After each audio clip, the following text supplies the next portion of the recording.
Hey, this is Michael Thompson with Zoweh and the Heart of a Warrior, and we've been asking some of our friends and allies, what is it like to be fathered by God? What is it like to entrust Him with your heart and your masculine journey?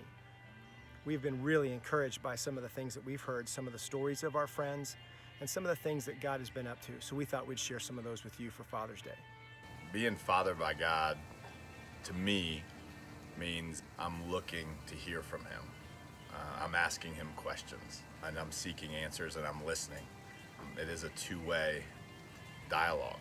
It's not just trying to obey or follow a list of rules that my Father has made in a book. It's actually trying to understand His heart behind all of it. An example of how God fathers me would be a lot of times when I get busy and I get stressed out, schedules messed up, things get intense. God often will whisper to slow down. I was heading down to Wilmington one morning and everything was busy. I was running late. Schedule was crammed. Nothing made sense. There was no way I was going to finish everything. And I just kind of subtly heard God say, "Hey, pull over." I said no. And He reminded me. He said, "No, go ahead and pull over." Again, I fought back, and then a rest stop was coming up, and He said, "Go ahead and pull into this rest stop." So I did. And the sun was just coming up. It was early in the morning, and I was really rattled. I just got quiet. I opened my Bible and started reading, and then I get a phone call. My first meeting was canceled, so I was no longer late. Then I checked my email, and somebody else had moved something around, and He just showed me in a quick moment how He is actually in control of what I call my schedule, and I fight that all the time. It's actually His schedule, and I like to be a part of His schedule. So when I can change that and just be a part of His schedule, He always makes things work out for me. An example of God fathering me today, when I was out fishing, I was having an awesome conversation with a guy I just met here, Jim, and we were just talking about life, and all of a sudden a butterfly flies in, just going around the conversation, around our heads in the moment, just sticking around, flying.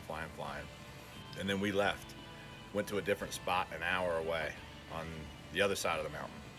And again, we sit down, we have another conversation. And it was almost like that same exact butterfly came in to our conversation and was just circling around our heads. God uses that stuff just to show me that He's there. And for me, there was a moment when I was young, probably 5 or 6, that I was standing underneath the oak tree in my front yard. A whole bunch of butterflies, monarch butterflies, flew in and it looked like they replaced every leaf on this entire tree.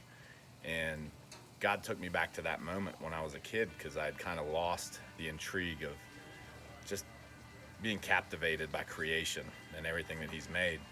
And it impacted me so much and felt so good that I actually had put that as the last part of my tattoo on my sleeve, to have the monarch butterfly. So whenever I see a butterfly, especially in a God conversation, I know He's there. Isn't that amazing? We believe that God wants to father all of us in our masculine or feminine journeys, and that He wants to take up this most significant role in His children's lives. You can find out more about what it looks like to be fathered by God by either going to our website, downloading the PDF on being fathered by God, or you can also find us on the YouVersion Bible app, where there's a devotional on being fathered. Check out our YouTube channel, where you'll see these men and other friends and allies of ours talking about what it is to walk with God.